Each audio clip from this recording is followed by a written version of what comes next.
Une nouvelle niche est en train d'exploser tellement fort que ce compte a gagné plus de 500 000 abonnés alors que sa première vidéo a été publiée il y a 4 semaines. Et des centaines d'autres font des millions de vues sur TikTok, Instagram et YouTube. Le meilleur dans tout ça, c'est que tu peux littéralement générer de l'argent en quelques semaines sans montrer ton visage ou utiliser ta voix.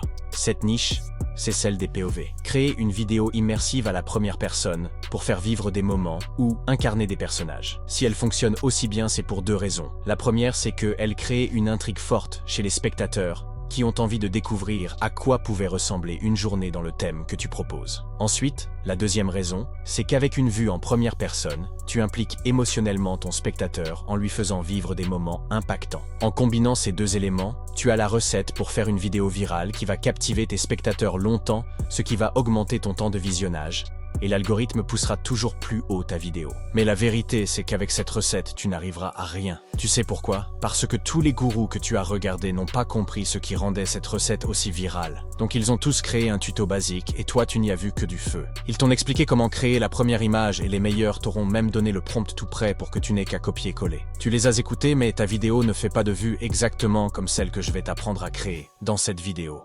Parce qu'il te manque le dernier élément de la recette. Alors, dans ce tuto, en créant exactement la même vidéo que les gourous, tu vas découvrir l'erreur qu'ils font tous et qui va te permettre de faire des millions de vues pendant que les autres n'en font pas. Si tu trouves de la valeur dans cette vidéo, pense à t'abonner.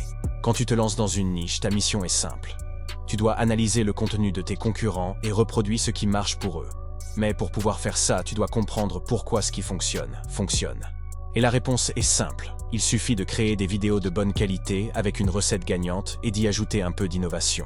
Par exemple, les vidéos POV sur l'Égypte fonctionnent bien, mais tous les tutos expliquent comment faire cette vidéo. Alors dans le feed, TikTok, tu n'es pas la vidéo innovante. Tu es simplement une vidéo POV que tes spectateurs ont déjà regardé des dizaines de fois. Alors ils ne s'arrêteront pas sur ta vidéo. Et ça, même si elle est meilleure que les autres. Du coup, comment tu peux faire pour profiter de cette niche sans que les autres te fassent de l'ombre? C'est simple, cherche tes concurrents sur les plateformes, regarde les vidéos qui reviennent souvent et crée une liste. Si tu trouves des idées originales, note-les aussi. Par exemple, les POV égyptiens ou POV de la Seconde Guerre mondiale, on les voit en boucle. Maintenant, imagine si tu trouvais des idées originales pour profiter de la tendance et faire toi aussi des millions de vues. Pour lancer ta créativité, imagine des POV pour des personnages de science-fiction de Iron Man à Cendrillon, en passant par Shrek ou Ratatouille. Tu peux te réveiller en tant qu'une célébrité. Ensuite, tu peux lui faire des choses amusantes et inattendues, par exemple Trump qui fait du cochon la nuit. Tu peux également faire des POV de films, par exemple POV, tu es à bord du Titanic. L'objectif est de faire confiance à ta créativité, en utilisant une recette qui fonctionne.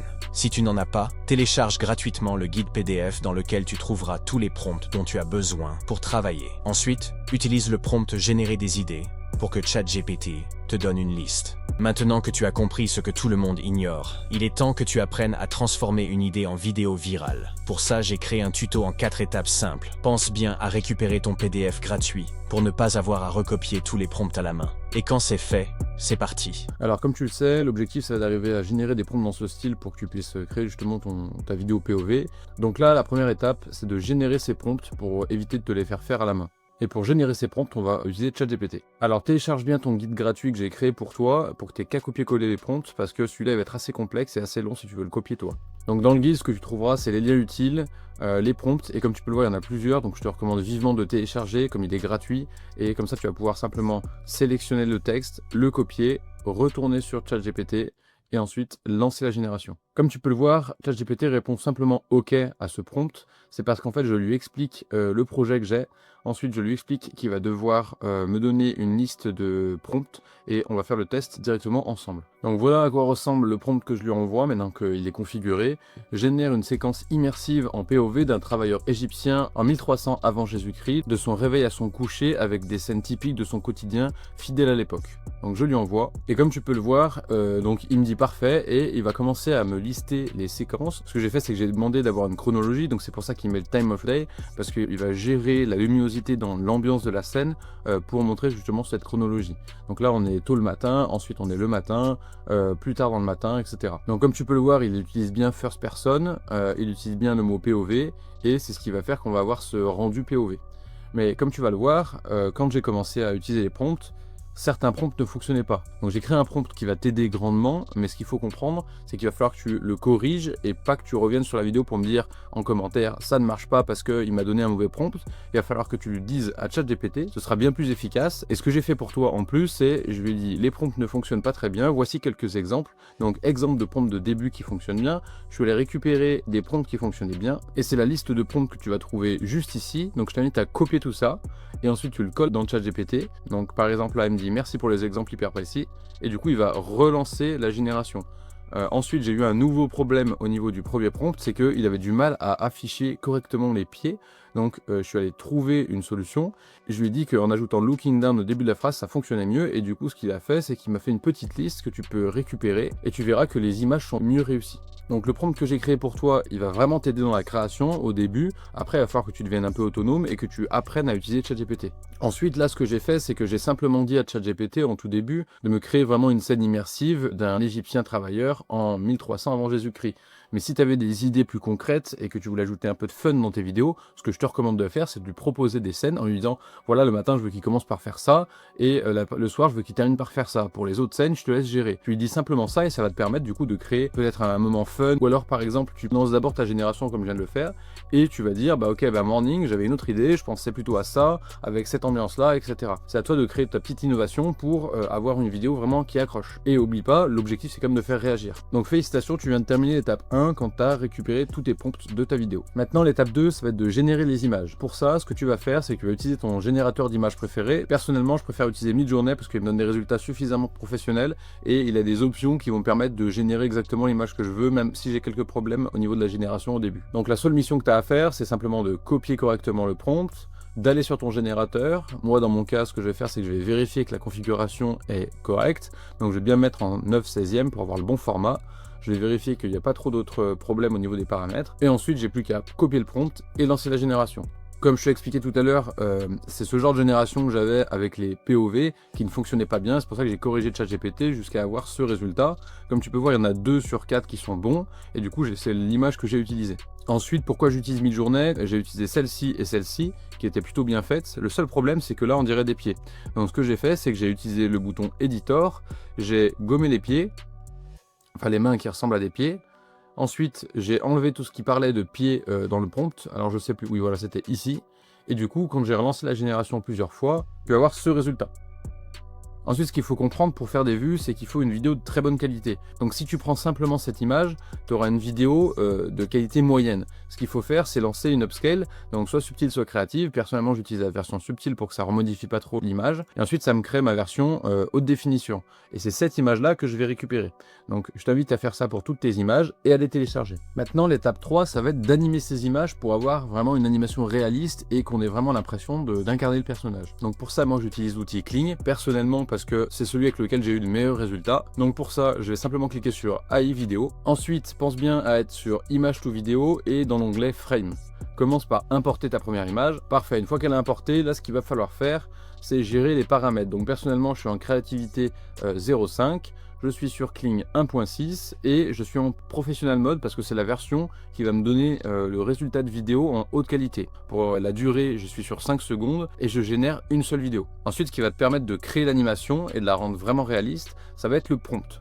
Donc la plupart du temps, les gourous, ce qu'ils t'expliquent, c'est qu'il faut utiliser le prompt qui t'a permis de générer l'image et l'utiliser ici. Mais si tu cliques sur le bouton Help Center et qu'ensuite tu vas dans l'onglet Image to Vidéo et que tu découvres ce que Kling demande pour créer une animation, tu te rends bien compte que ça ne fonctionnera pas. Donc Kling, il te dit qu'il faut parler du sujet, expliquer le mouvement du sujet et parler de l'ambiance de l'arrière-plan de la scène. Ce que j'ai fait, c'est que je t'ai préparé un prompt pour que ChatGPT travaille avec toi et génère des prompts adaptés pour Kling. Donc tu as simplement récupéré ce prompt-là. Ensuite, tu ouvres un nouvel onglet. Tu colles le prompt et tu l'envoies. Comme tu peux le voir, je termine toujours par réponds simplement d'accord si tu as compris parce qu'il n'a pas de mission donc je veux pas qu'il se mette à générer. Et ensuite là on est parti.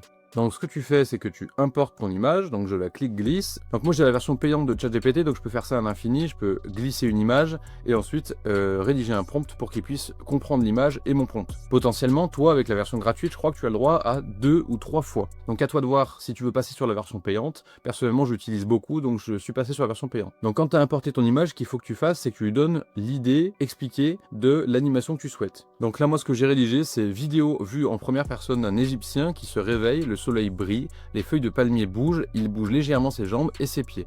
Ensuite, je vais envoyer, et comme tu peux le voir, ChatGPT me donne un prompt. Donc je récupère le prompt, j'ai plus qu'à le coller là et lancer la génération. Récemment, Kling a ajouté l'option DeepSeek qui fait à peu près la même chose. Donc tu as simplement besoin de cliquer dessus et là tu lui expliques la même chose et il va te générer un prompt. Personnellement, je préfère ChatGPT parce que ChatGPT, je peux lui donner une image et donc il va comprendre mieux la scène avec le prompt. Contrairement à l'option Kling où tu ne peux pas lui dire de comprendre l'image que tu ajoutes. Mais potentiellement, si tu as une version gratuite de ChatGPT et que tu es bloqué, tu peux utiliser cette fonction-là. Donc voilà à quoi ça peut ressembler. Donc là, par exemple, j'ai cette animation qui a été réalisée avec ce prompt. Ensuite, j'ai essayé de créer une animation avec cette image et comme tu peux voir, j'étais pas fan parce que la main est trop statique, donc c'est dommage pour l'immersion. Ensuite, j'ai voulu lancer directement une autre génération et j'ai oublié de changer l'image, du coup ça a donné ce résultat parce que j'ai donné le prompt de cette image et du coup forcément il y a eu un problème. Ensuite tu peux voir aussi que là il y a un autre problème parce qu'on essaie de faire une vidéo POV et là il y a une personne qui apparaît sur l'image, donc j'ai simplement relancé la génération et comme tu peux voir je vais avoir un meilleur résultat. Donc là encore une fois c'est de l'IA, donc je te recommande de soit parler avec ChatGPT pour lui expliquer que ton prompt n'a pas fonctionné et qu'est-ce qui a fait que ça n'a pas fonctionné pour qu'il comprenne le problème, ou alors simplement de lancer 2 ou 3 générations de plus pour avoir une vidéo qui te convient. Ensuite, quand tu as terminé, ce que tu fais, c'est que tu mets ton curseur ici et tu fais télécharger sans watermark. Et on se retrouve dans la dernière étape qui est l'étape la plus importante. Alors maintenant que tu as généré des images de très haute qualité et que tu as généré des animations très réalistes, ce qu'il va falloir que tu fasses, c'est que tu arrives à faire un montage professionnel. Donc là, ce que tu vas découvrir, c'est comment on fait pour passer d'une vidéo horrible à regarder à une vidéo qui a un gros potentiel de viralité. Donc la première étape que tu vas faire, c'est simplement importer toutes tes vidéos et les mettre les unes après les autres dans l'ordre chronologique que tu as voulu créer. Et comme tu peux le voir, si on met bout à bout les 8 vidéos, on a une vidéo de 40 secondes. Donc le dynamisme est vraiment mauvais pour un contenu court comme du TikTok. Donc là, ce qu'on va voir, c'est comment faire pour le raccourcir et le rendre beaucoup plus dynamique. Donc comme tu peux le voir, en dessous j'ai la vidéo terminée, parce que je vais te montrer comment reproduire exactement le même résultat que moi avec la vidéo terminée, et tu vas voir que déjà la longueur, elle est presque divisée en deux. Donc pour ça c'est simple, comment tu fais? Il y a certaines vidéos où quand tu vas lancer, tu vas te rendre compte qu'il se passe rien du tout au début. Et bien ça, c'est une partie ennuyeuse qu'il faut vraiment enlever de TikTok. Je vois que les orteils commencent à bouger ici, alors ce que je vais faire, c'est que je vais couper la vidéo, et la rapprocher du début, et comme ça la vidéo commence directement avec un mouvement. Donc ça captive le spectateur. Ensuite, je passe sur la deuxième vidéo. Et la deuxième vidéo, je vais faire la même chose. Donc comme on peut voir, je crois que celle-ci, elle est vraiment très statique. Donc je ne vais pas la laisser en entier, où il fait la même chose à répétition. Je vais simplement prendre une boucle où il bouge légèrement la hache. Donc par exemple d'ici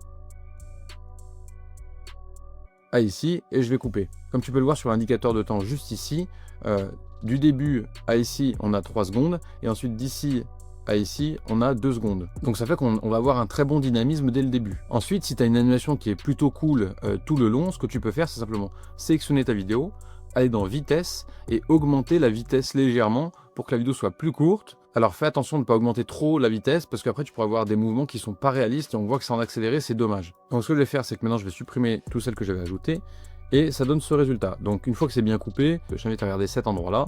Ensuite d'ici à ici, j'ai 2 secondes de plus, puis là une animation un peu plus intéressante, donc j'ai ajouté 3 secondes, etc. Et donc quand c'est quelque chose de très dynamique, je vais laisser 3 secondes pour avoir vraiment un bon rythme, et si c'est vraiment ennuyeux, je vais laisser que 2 secondes. Une fois que tu as fait ça, ce qui est important de faire, c'est d'ajuster tes couleurs. Donc pour ça, tu cliques sur ajustement, tu cliques sur plus, et tu vas ajuster tes couleurs donc ici, donc en ajustant la teinte, etc. Et ça va donner une meilleure couleur à tes vidéos. Donc par exemple, je vais réactiver ce que j'ai fait, je vais le mettre en plus grand pour que tu puisses bien voir. Donc là, je vais cacher l'œil et l'ajouter. Donc comme tu peux le voir, il y a vraiment une différence entre les deux. Celle-ci donne vraiment plus envie de regarder que celle-ci qui a l'air d'un coup plus fade. Pareil ici, je vais donner beaucoup plus de couleur à ma vidéo et du coup augmenter l'envie de regarder. Ensuite, ce que je fais, c'est que j'étire donc le filtre sur toutes les images qui vont bien. Ensuite, là, par exemple, ce moment-là, la couleur de l'image change complètement, donc il a fallu que je réajuste autrement. Donc j'ai simplement fait plus et ajouté ici. Et comme tu peux le voir, tu peux ajuster sur la timeline. Autre petit tips, ce que je fais généralement sur les plans très statiques comme celui-ci, je vais te montrer à quel point il est statique. Donc le plan, il ressemble à ça. Comme tu peux le voir sur cette image, il y a simplement la flamme qui bouge, un petit peu les orteils et le ciel derrière. Donc ce que j'ai fait, c'est que j'ai créé un mini dézoom comme ça pour donner un effet un peu dynamique. Alors pour créer ce petit dézoom, ce que tu fais, c'est que tu sélectionnes ta vidéo, tu te places au tout début, tu cliques sur ce bouton donc au niveau de transformer, et tu vas l'ajuster. Donc par exemple là je suis sur 124. Donc ça veut dire qu'au début, donc dès qu'elle apparaît, l'image elle est à 124%, donc elle dépasse de ma vidéo.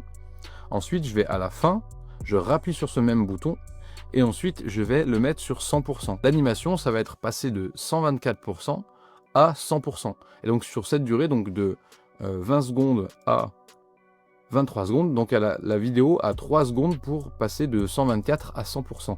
Et donc c'est ce qui va faire cet effet de dézoom. Donc je t'invite à le faire sur les vidéos qui sont trop statiques. Ensuite, ce qu'il faut ajouter, c'est le petit POV. Donc pour ça, tu vas simplement dans texte, ensuite tu fais ajouter du texte, et quand tu as ajouté du texte, tu vas écrire ici ton POV. Donc je te montre à quoi ça ressemble à la fin.